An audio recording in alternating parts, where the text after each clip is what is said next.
bulan kelepasan dan bulan kesembuhan. Beri tepuk tangan bagi Allah kita. Dia telah lahir, Dia Raja kita, Raja damai. Terpujilah Tuhan. Hari ini saya bawa tema dilepaskan dari yang jahat, ya, atau dalam bahasa Inggris deliver us from the wicked. Karena ini ada juga dalam doa Bapa kami, ya, deliver us from the wicked, deliver us from the evil, lepaskan kami dari yang jahat. Baik, kita akan belajar firman ini. Kita lihat next slide.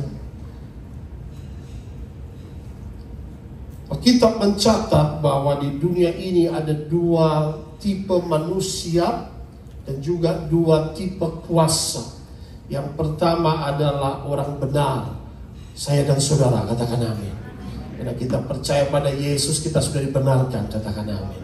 Yang kedua adalah orang fasik yang hidup dalam ketidakbenaran, ya. Baik, ada dua tipe manusia. Yang pertama, yang baik berasal dari Bapa yang baik, Bapa segala terang. Yang kedua, kita mencatat yang jahat berasal dari Bapa yang jahat, atau Bapa segala dusta, kuasa kegelapan. Itulah dua macam tipe manusia, ya. Lalu ada dua kategori kuasa dan manusia, orang baik dan orang jahat. Kita mencatat orang baik hidupnya bagaimana. Yang pertama, harus dalam kasih, katakan amin. Tuhan mengasihi kita semua, dan perintah Tuhan bahwa kita harus hidup dalam kasih, amin. Kasih sesamamu manusia seperti dirimu sendiri, kasihlah musuhmu. Nah, itulah perintah dari firman Tuhan, bahwa orang baik itu harus hidup dalam kasih, dalam kebenaran firman Tuhan, dalam kebaikan, ya. Orang boleh jahat, kita tetap baik, katakan amin. Itulah orang benar, ya. Dalam kesetiaan, setia dengan Tuhan, setia dengan pasangan hidup. Lalu juga kelemah lembutan, tidak gampang emosi atau marah, melakukan keadilan, sabar, ya. Katakan di sampingmu, sabar, ya. Dan juga pendamai. Mari kita hidup berdamai, katakan amin. Jangan kita hidup dalam perseteruan, dalam damai. Membawa damai, dikatakan berbahagialah orang yang membawa damai, disebut anak-anak Allah. Lalu pendamai dan memiliki penguasaan diri dan berani berkorban bagi sesama dan kerajaan Allah. Lalu yang kedua, orang fasik bagaimana hidupnya? Biasanya melakukan dosa-dosa kefasikan dan perbuatan jahat, kecemaran, kenajisan, ketidakadilan. Dan kenapa melakukan hal ini? Yang pertama yang kita belajar, karena kasihan sekali orang yang melakukan kejahatan itu akarnya mereka dalam kendali kuasa kegelapan, dalam kontrol kuasa kegelapan. Kalau kita dipenuhi Roh Kudus, kita tidak mungkin melakukan kejahatan, katakan amin. Tapi kenapa orang bisa melakukan menjadi jahat? Karena hati dan pikiran dalam kendali atau kontrol kuasa kegelapan, ya. Maka itu selalu ada peperangan antara yang baik dan yang jahat. Between evil and good, there is always a war, ya. Nah, hari ini kita akan belajar firman ini, bagaimana kita mau mengalahkan kefasikan, kejahatan. Itulah yang pertama, belajar dari doa yang Tuhan ajarkan dalam doa Bapa kami, Matius 6 ayat 13. Yuk sama-sama kita baca. 3, 2, 1. Yuk.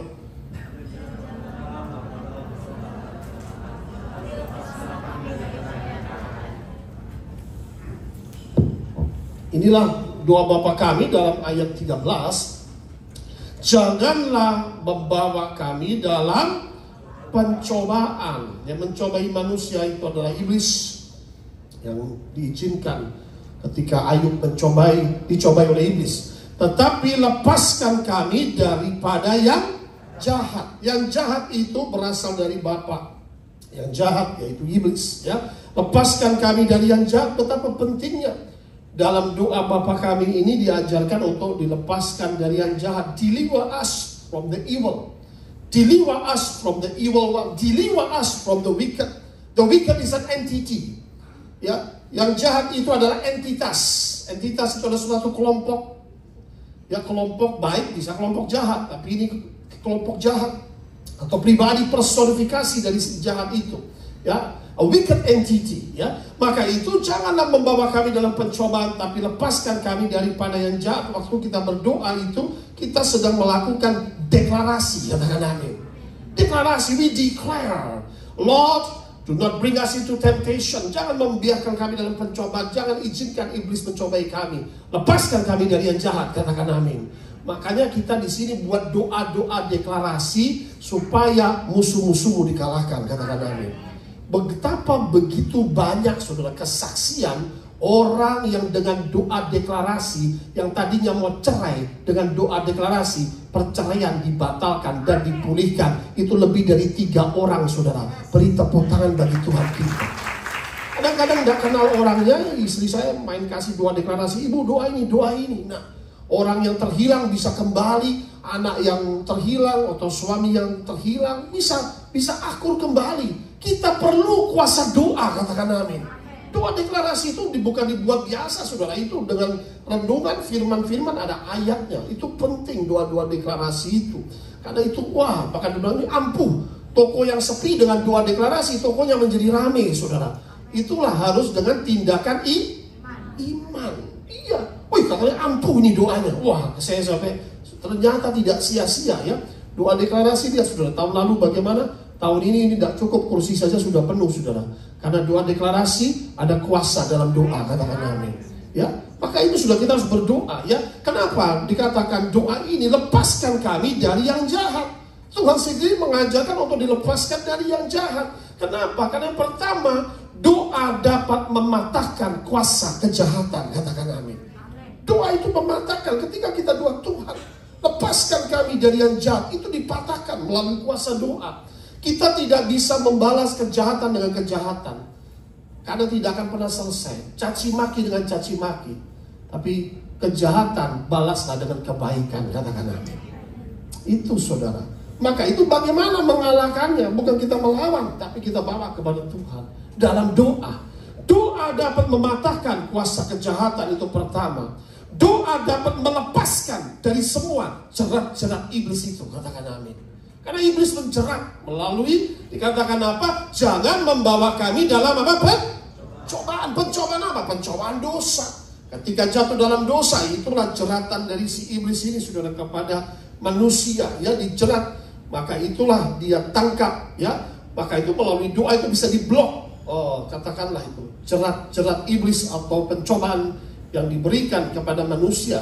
Karena melalui jerat dosa, apa yang terjadi ketika manusia dijerat melalui dosa, dia sesungguhnya mengikat langsung, memborgol. Saya kasih contoh, polisi tidak bisa menangkap seseorang kalau tidak seseorang itu salah. Betul tidak? Betul. Waktu orang itu salah, baru dia punya hak untuk memborgol. Demikian dia jalan terborgol. Kalau dia makin banyak kesalahannya, ini penjahat kelas kakak, gak cukup borgol, kaki pun diborgol. Itu tangan kaki dalam zaman lama itu kalau dia, ini orang seperti Simpson, tangan kaki semua diborgol saudara. Nah, dosanya satu, borgolannya satu, dosanya banyak, itu ikatannya makin banyak. Tetapi puji Tuhan, 2000 tahun yang lalu Tuhan lepaskan setiap orang yang percaya kepadanya. Lepaskan dari yang jahat. Semua borgol-borgolmu diputuskan, ikatan dosa dipatahkan. Beri tepuk tangan yang meriah bagi Tuhan kita. Itulah luar biasa saudara ya. Maka itu kita harus doa. Doa dapat meluputkan kita dari tangan si jahat. Engkau diluputkan, katakan amin. Bukan saja kita dibebaskan, diluputkan, dijauhkan, itu namanya diluputkan. Makanya ini perlu doa ini saudara. Doa dapat melindungi kita dari segala kuasa kejahatan. Kuasa kejahatan ya, itu dikatakan tadi suatu kuasa ya.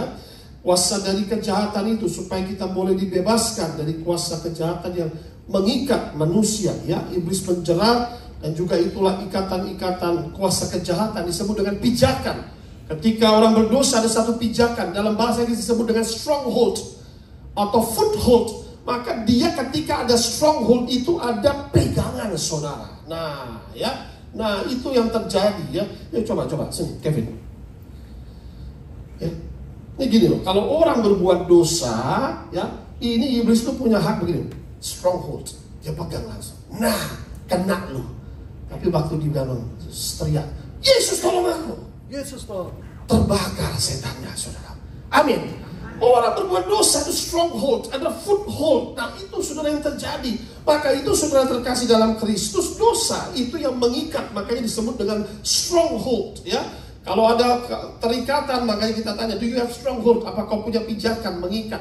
Punya hak mengikat dia ya. Maka itu saudara tujuan iblis ini satu, memang untuk menjerat manusia dalam dosa. Tapi ketika kita doa poin keempat, doa ini dapat melindungi kita dari segala kuasa kejahatan, katakan amin. Kita perlu perlindungan ya, bukan saja kita dilepaskan, dipatahkan kuasa kejahatan, diluputkan. Yang kelima, doa dapat membuat kerajaan Allah menghancurkan dan memerangi kuasa kejahatan itu. Maka kita perlu doa, biarlah Tuhan yang berperang bagi kita ya. Yang keenam, doa dapat menggagalkan segala rencana dan serangan dari si jahat ya, diblok semua rencana dan serangan si jahat. Nah sekarang yang menjadi pertanyaan, si jahat itu siapa? Selain iblis. Wah Pak, saya tidak berlawan dengan iblis, nggak kelihatan ya kan. Nah iblis itu mempunyai agen-agennya. Nah kita akan belajar next time. The wicked is an entity. Dia mempunyai evil agenda, mempunyai agenda tersendiri ya. Agendanya apa saudara, bahwa memang satu agendanya untuk mengkontrol manusia. Saya katakan tadi, iblis adalah personifikasi kejahatan, entitas kejahatan, an entity, kerajaan kegelapan. Yang kedua, iblis menjadikan manusia jahat melalui jerat dosa. Ketika dicobai dengan dosa, dia menjadikan manusia jahat ya. Orang berzina sekali, lalu dia ada satu penyesalan, dia nangis, dia merasa guilty. Itu orang itu masih hidup, saudara. Engkau masih aman, amin. Kalau engkau masih merasa bersalah, engkau mabuk-mabukan merasa bersalah, engkau masih hidup, katakan amin. You are still safe, karena engkau merasa bersalah, kau datang kepada Tuhan, Tuhan ampuni.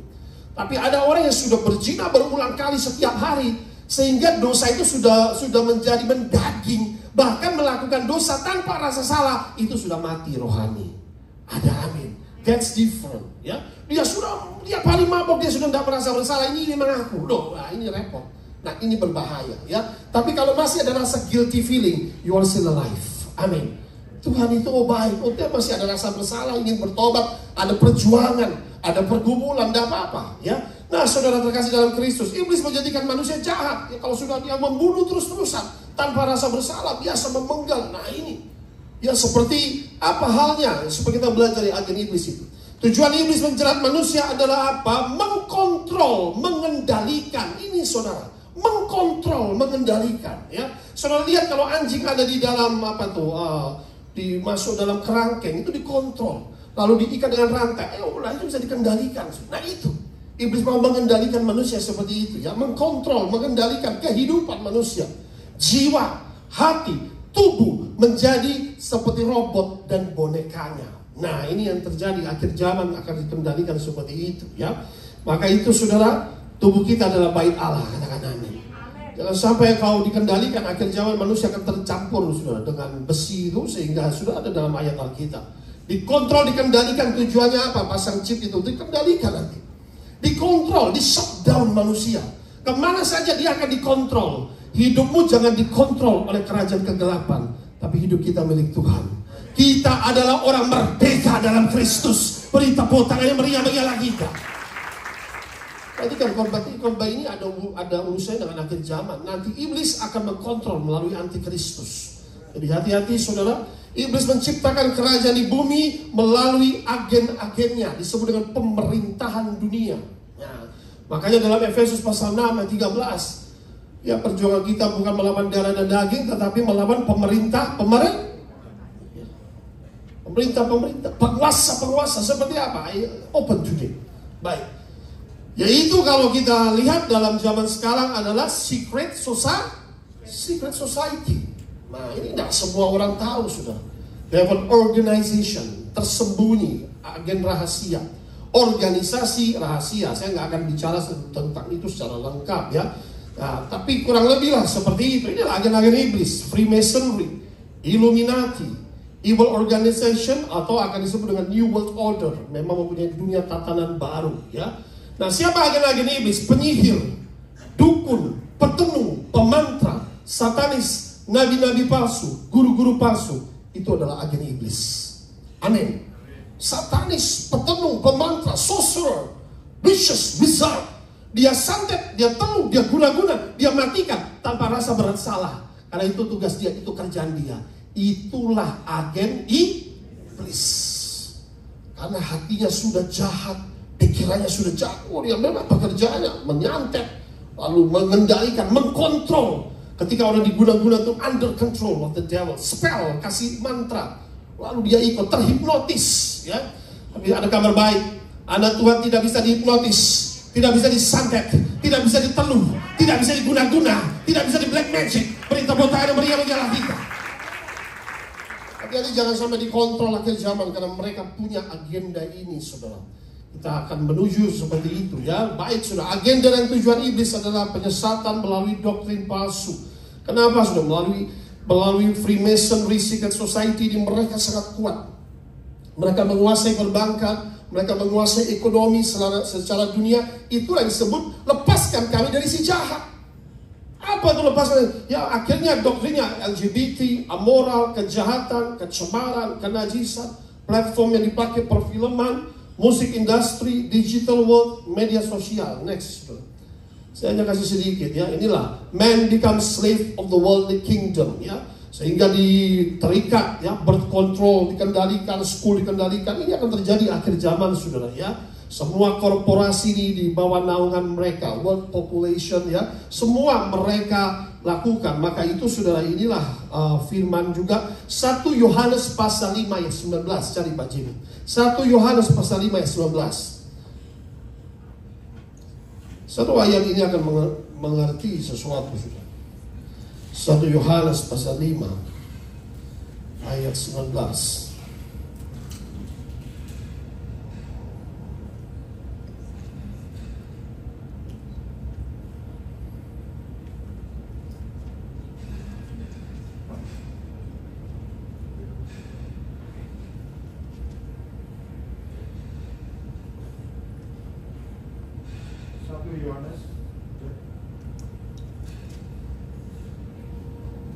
Cek sound, oke. 1 Yohanes 5 ayat 19, demikian bunyinya. Kita tahu bahwa kita berasal dari Allah dan seluruh dunia berada di bawah kuasa si jahat. Ya, ulangi sekali lagi. Kita tahu bahwa kita berasal dari Allah, terus, dan seluruh dunia berada di bawah kuasa si jahat. Itu, saudara, ya. Yang pertama, kabar baik, kita tahu bahwa kita berasal dari Allah, katakan amin. Kita ini sudah ditebus oleh darah Yesus. Tetapi dikatakan seluruh dunia di bawah kuasa si jahat. The whole world has under the control of the wicked one. Nah, dikendalikan apa? Sistem dunia ini dikendalikan oleh iblis. Dunia dan bumi berbeda. Bumi beserta isinya milik Tuhan. Beri tepuk tangan yang meriah bagi Allah kita. Tapi bumi itu semua, hutan, semua makhluk ciptaan itu milik Tuhan. Tapi dia punya sistem yang dia kendalikan, ya. Sistem perbankan, society-nya, media, semua dia kendalikan, ya. Makanya itu 1 Yohanes 2:15-17, janganlah kamu mengasihi dunia dan apa yang ada dalamnya. Jikalau orang mengasihi dunia, maka kasih akan Bapa tidak ada dalam orang itu.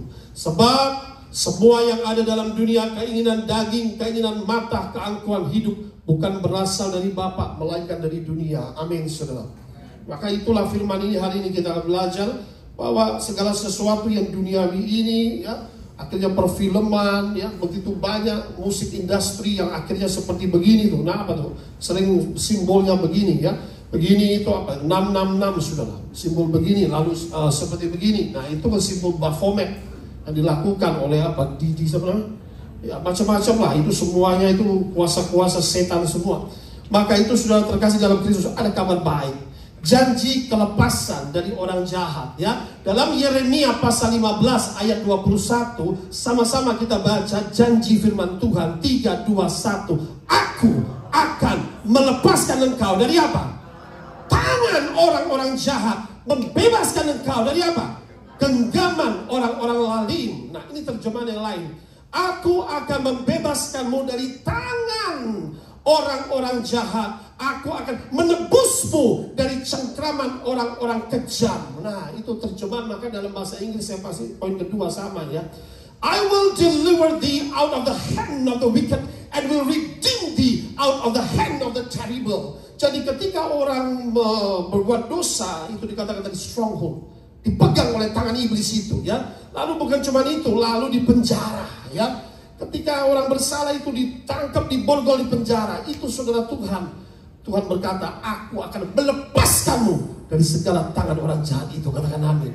Bukan saja dia lepaskan, dia tebus, dia bayar lunas segala kutuk dosa. Dia tebus, dia lepaskan, dia Yesus, dia Tuhan kita. Beri tepuk tangan yang meriah bagi Allah kita. Katakan amin. Itulah personifikasi jahat ya. Maka itu I will deliver thee. Ini gambar saya dapat ya.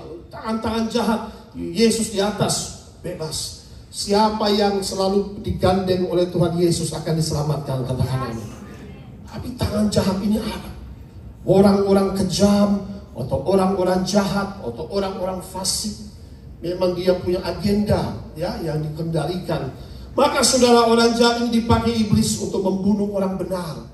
Bagaimana orang jahat membunuh orang benar? Membunuh itu bukan harus mati, bunuh dengan tikam saudara. Tapi membunuh itu karakter melalui apa? Fitnah, lidah. Saudara belajar sesuai firman.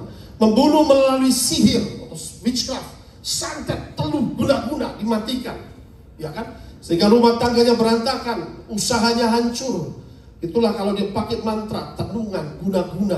Makanya gereja ini ada dengan kuasa supranatural, kuasa di atas batu karang ini. Aku mendirikan jemaatku, alam maut tidak dapat menguasainya. Dan kita percaya ketika ada kuasa Roh Kudus, jompa jampi tidak berkuasa atas keluargamu. Tidak ada tenungan yang mempan atas keluargamu. Semua kutukan, semua ludah api dipatahkan. Sebab darah Yesus sudah membungkus kita semua. Beri tepuk tangan yang meriah bagi Allah kita. Kita harus percayakan kuasa doa itu. Katakan amin. Inilah supaya kita membunuh melalui sihir, membunuh karir, usaha, melalui saksi dusta. Ya baik saudara, kita belajar firman Tuhan dalam Mazmur 140. Ayat 2 sampai dengan 6. Dilepaskan dari yang jahat, kita baca bergantian. Ayat 2 sampai 6. Mazmur 140, saya mulai ayat 2. Ini doa Daud saudara. Ini bentuk doa, bentuk deklarasi. Luputkanlah aku, ya Tuhan, daripada manusia jahat. Jagalah aku terhadap orang yang melakukan kekerasan. Ayat 3, mari saudara.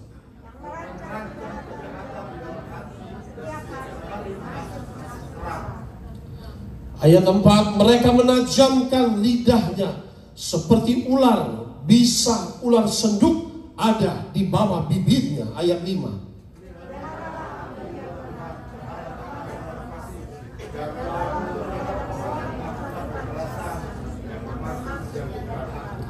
Ayat 6, orang congkak dengan sembunyi memasang jerat terhadap aku, dan mereka membentangkan tali-tali sebagai jaring. Di sepanjang jalan mereka menaruh perangkap terhadap aku. Inilah kalau kita baca Mazmur 140 ayat 2 sampai 6, bukan Alkitabmu di situ. Di situ adalah doa minta perlindungan terhadap orang-orang jahat. Bawa Alkitab, saudara datang ke gereja, di situ bisa lihat bahwa Daud sedang berdoa minta perlindungan dari orang-orang jahat. Doa minta perlindungan. Dia minta tolong sama Tuhan. Begitu banyak musuh Daud pada saat itu ya. Maka itu kita pun harus berdoa kepada Allah Bapa. Minta pertolongan Tuhan membebaskan kita bukan hanya dari orang jahat, tetapi juga dari personifikasi si jahat itu, iblis itu, entity, musuh kebenaran, musuh terbesar manusia, direktur dan sutradara dari kejahatan, yang melakukan segala sesuatu, yang membuat otak manusia dan hati melakukan kejahatan ya. Maka itu doa Daud yang pertama, luputkanlah aku ya Tuhan daripada, apa kata firman itu, manusia jahat. Memang ada manusia jahat. Jagalah aku terhadap orang yang melakukan apa? Kekerasan, violence. Kekerasan apa sudah dilakukan ya? Biasanya kekerasan dilakukan itu, violence itu berbicara mengenai pembunuhan, penindasan, pengancaman, perampasan, ya, lalu atau pemerasan, extortioner. Tapi hari ini ada kabar baik. Tuhan akan menghempaskan mereka semua, katakan amin. Siapapun yang mengancam, memeras, menindas anak Tuhan, ya inilah Tuhan luputkan aku dari orang melakukan kejahatan, melakukan kekerasan, yang merancang kejahatan dalam hati. Nah, kejahatan pun dirancang dalam hati mereka. Makanya firman Tuhan berkata, dari hatilah timbul segala kejahatan. Mereka sudah merancangkan kejahatan dari hati, hence full of blood. Itu orang-orang kejam, orang-orang jahat, ya, merancangkan kejahatan dari hati. Lalu dikatakan apa di sini, ya? Lalu, dan setiap hari menghasut perang. Menghasut perang artinya apa? Menimbulkan perpecahan. Itu pekerjaan orang jahat. Menimbulkan pertengkaran saudara, perpecahan, sehingga terjadi perselisihan. Dalam nama Tuhan Yesus kami tolak roh perpecahan, katakan amin. Kita tolak segala roh perselisihan, baik dalam keluarga, baik dalam pertemanan, baik dalam jemaat, katakan amin. Kalau saudara tahu ada orang yang mempunyai sifat membuat perpecahan, perselisihan, pertengkaran, itu hardik roh itu, katakan amin. Doakan, wah ini ada roh seperti ini, ya. Karena sudah dari spiritnya kau akan tahu. Wah, membawa perpecahan, membawa perselisihan, pertengkaran saudara itu dengan menghasut peperangan. Dia nggak mau damai, dia selalu maunya fighting, selalu maunya perselisihan, ya. Nah inilah ciri disebut dengan orang jahat. Dikatakan orang jahat bagaimana? Mereka menajamkan lidahnya seperti ular, bisa ular senduk ada di bawah bibirnya, lidah dusta, fitnah. Nah ini yang lidah yang berbahaya, ya. Lidahnya ini yang dikatakan lidah yang jahat, dosa lidah ini berbahaya. Seperti ada sengat ular beludak, ada racun di lidahnya. Lidah kita harus manis, katakan amin. Nah itu berbahaya, ya. Jadi lidah yang berdusta, memfitnah, dengan rayuan maut, manis tapi penuh dengan tipu daya, ya. Lidah dusta, fitnah, gosip, menghujat sesama. Nah inilah disebut dengan personifikasi si jahat yang bisa, katakanlah, menjadikan manusia jahat, yang dipandang jahat oleh Tuhan sesuai firman, ya. Maka Daud berdoa, peliharalah aku Tuhan terhadap tangan orang fasik, jagalah aku terhadap orang yang melakukan kekerasan yang bermaksud menjatuhkan aku, ya. Jadi dalam kita bisa lihat perjanjian lama baik perjanjian baru lah, ada begitu banyak gambaran-gambaran orang-orang yang melakukan kekerasan, ya, melalui orang-orang kuat, pemerintah yang disebut dengan strongman, ya. Ya, strongman itu siapa? Dalam perjanjian lama Fir'aun sebagai penguasa Mesir, mengendalikan umat Tuhan, dikontrol. Lalu Jezebel, nah itu strong woman, itu banyak pria-pria yang kerja sama dia dikebiri, dia mengontrol pria, suaminya dikontrol, itu roh Isabel, ya. Orang kalau suka mengontrol kehidupan orang lain itu ada roh jahat, ya. Maka itu raja-raja kejam, Hitler, ISIS, Antikristus, Genghis Khan, Nero, Herodes, itu gambaran orang kuat, tapi orang kuat yang jahat. Kita harus menjadi orang kuatnya Tuhan, katakan amin. Orang kuatnya Tuhan adalah nabi, penginjil, rasul. Itu adalah orang kuat Tuhan yang mengusir setan-setan, yang menghancurkan iblis di bawah telapak kaki. Beri tepuk tangan yang meriah bagi Allah kita. Kita harus menjadi orang kuat Tuhan, katakan amin. Bagi iblis kita ini orang kuatnya, tapi kita tahu orang-orang kuat disebut dengan pemerintah. Ada dalam pemerintah dipakai Tuhan, tapi ada yang kebanyakan dipakai oleh karena kerajaan kegelapan itu, ya. Sehingga ini yang terjadi, saudara. Nanti saya akan kasih firman, ya. Orang congkak sembunyi memasang jerat terhadap aku.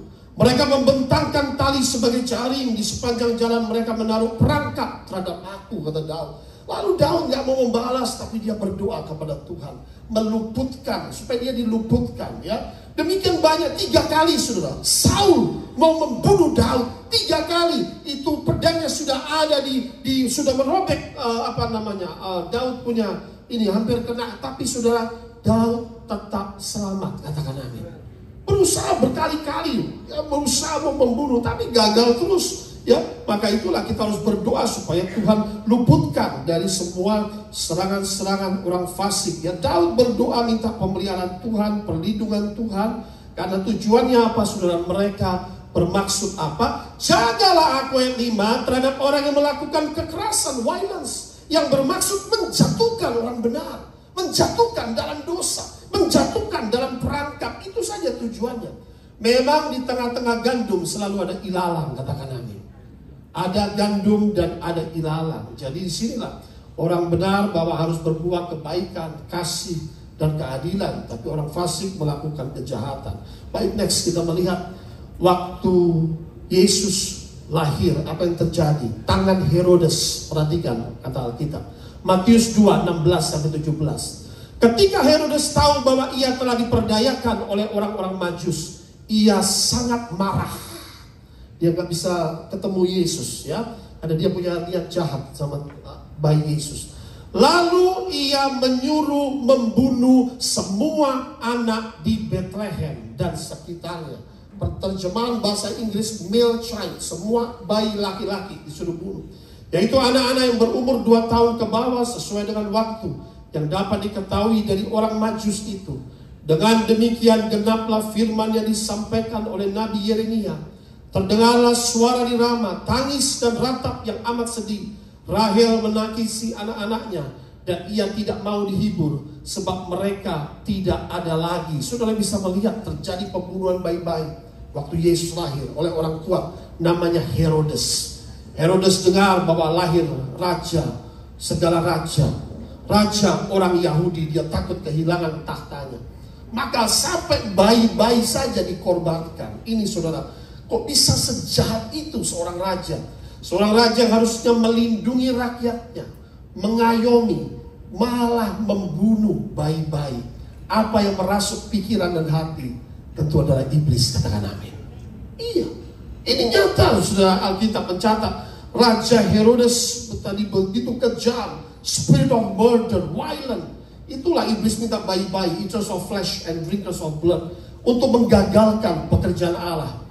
Ya, supaya kalau dia salah satu antara bayi itu terdapatlah bayi Yesus, paling tidak bisa mati dan tidak jadilah menjadi raja, dan dia bisa aman dan tetap berkuasa. Ya, itu terjadi dalam zaman Herodes. Kenapa? Karena Jesus was born as a savior and a deliverance. Waktu Yesus lahir, dia lahir sebagai pembebas, katakan amin.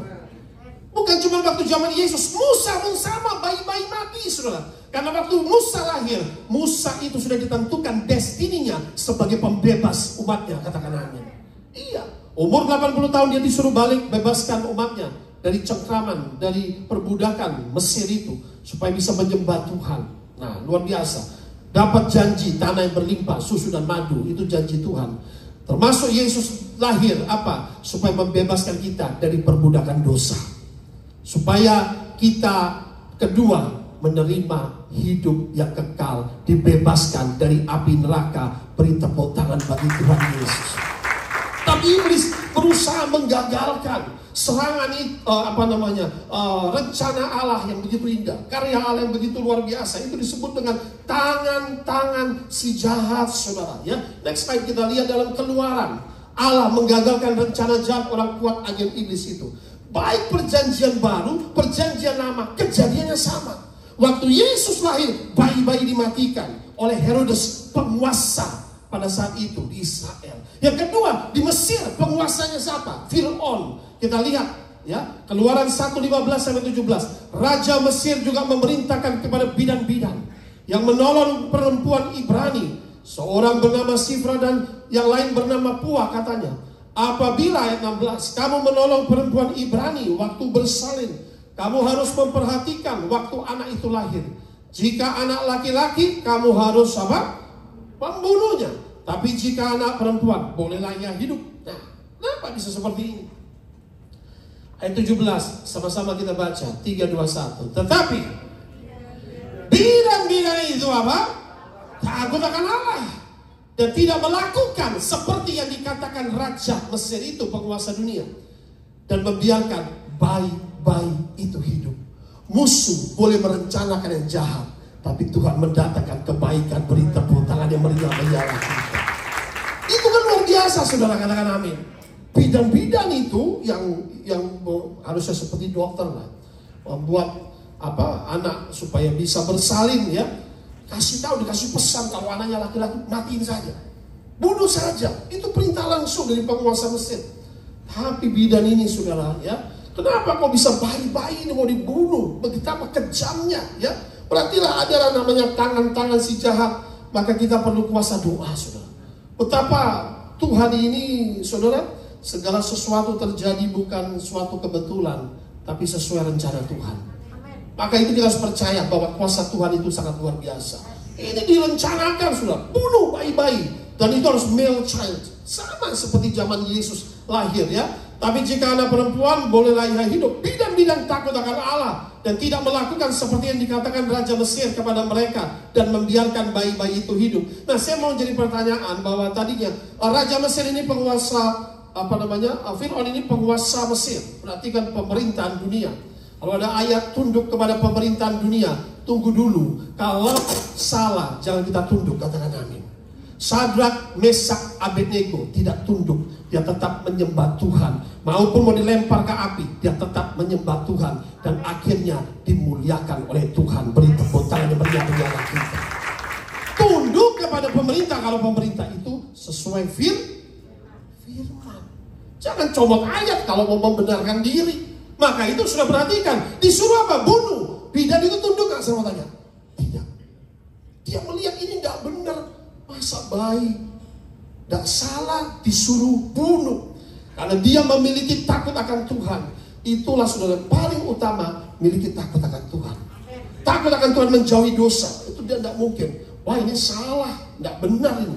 Iya kan? Maka ada apa, saudara? Ada upahnya. Next slide kita lihat, saudara, ya. Apa yang ditabur dituai? Keluaran 1:20-21. Maka Allah berbuat baik kepada bidan-bidan itu, karena dia takut akan Allah, tidak jadi membunuh. Bertambah banyaklah bangsa itu dan sangat berlipat ganda. Dan karena bidan-bidan itu takut akan Allah, maka ia membuat mereka berumah tangga. Beri tepuk tangan yang meriah-meriah kita. Walaupun mereka bukan satu seperti bangsa Israel, beda ras, ya, bukan orang Ibrani, tapi mereka tahu mengasihi sesama manusia. Katakan amin. Tuhan buat baik. Tuhan berkati bidan-bidan ini, dilipat gandakan. Yang belum berumah tangga, dibuat banyak, beranak cucu. Bahasa asli, they multiply and they have marriage. Jadi disitulah, ya. Tapi Firaun tetap begitu jahat. Firaun memberi perintah kepada seluruh rakyatnya, lemparkanlah segala anak laki-laki yang lahir bagi orang Ibrani ke dalam sungai Nil, zaman Musa. Tapi segala anak perempuan biarlah hidup. Maka itu setelah peristiwa itulah lahirlah Musa yang begitu ganteng, dan mereka coba sembunyikan, tapi anak laki-laki diincar. Sehinggalah ditaruh dalam daun dan peti itu, daun-daun, ditaruhlah di sungai Nil, dihanyutkan begitu.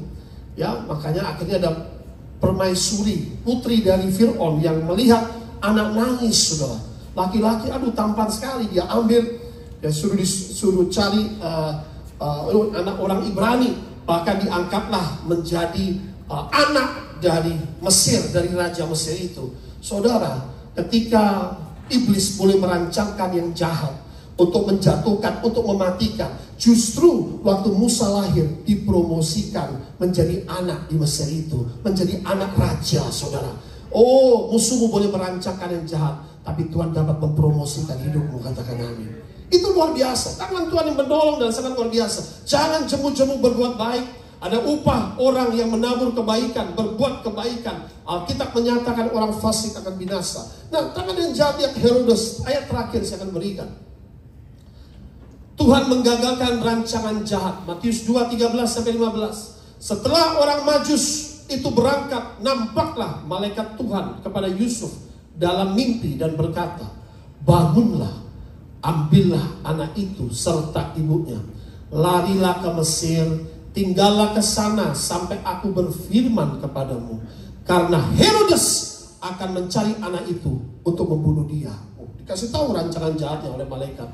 Maka Yusuf pun bangunlah, diambillah anak itu serta ibunya malam itu juga, lalu menyingkir ke Mesir sesuai nubuatan, dan tinggal di sana hingga Herodes mati. Hal itu terjadi supaya genaplah yang difirmankan Tuhan oleh Nabi, dari Mesir kupanggil anak.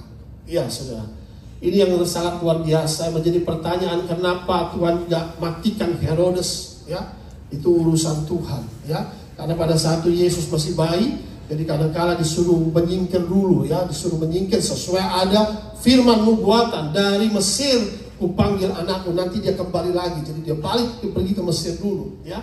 Di situ juga ada mujizat di Mesir yang dilakukan oleh bayi Yesus itu. Sehingga kalau kita ke Mesir, gereja Koptik itu ada di situ ketika tempat di mana Yesus dan Yusuf dan Maria tinggal, itu kecil sekali kamarnya, cuma kira-kira 5x4 lah, ya. Tapi di situ dalam kamar itu bisa keluar air sampai hari ini, dan air itu dulu mahal, itu air hidup, saudara. Betapa luar biasa. Maka di mana ada Tuhan, di situ ada berkat, katakan amin. Sampai hari ini kita bisa lihat ini di kamarnya Yusuf dan Maria. Waktu mereka ada di situ keluar air terus, sehingga banyak orang datang ambil air itu. Nah saudara, setelah orang Majus berangkat, maka tampaklah malaikat Tuhan kepada Yusuf dalam mimpi. Tuhan kirim malaikat, Tuhan utus supaya dijaga, ya. Bangun, ambil anak itu serta ibunya. Kesimpulan saudara, next kita buat setelah itu selesai.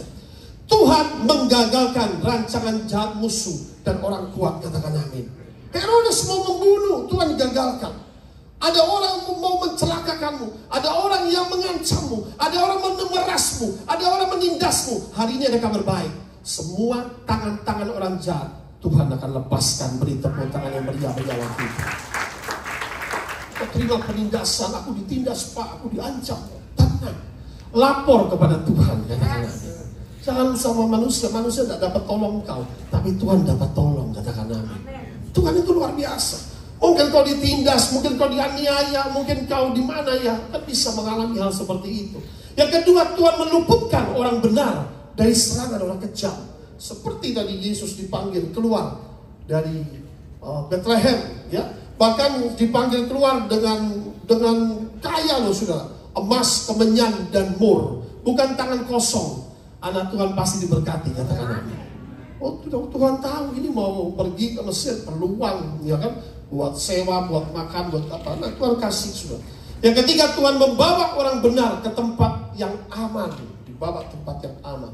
Yang keempat, Tuhan menyelamatkan orang benar dari serangan orang jahat. Yang kelima, Tuhan utus malaikatnya, diutus dari malaikat, bicara dalam mimpi, untuk melindungi, menjaga orang benar, katakan amin.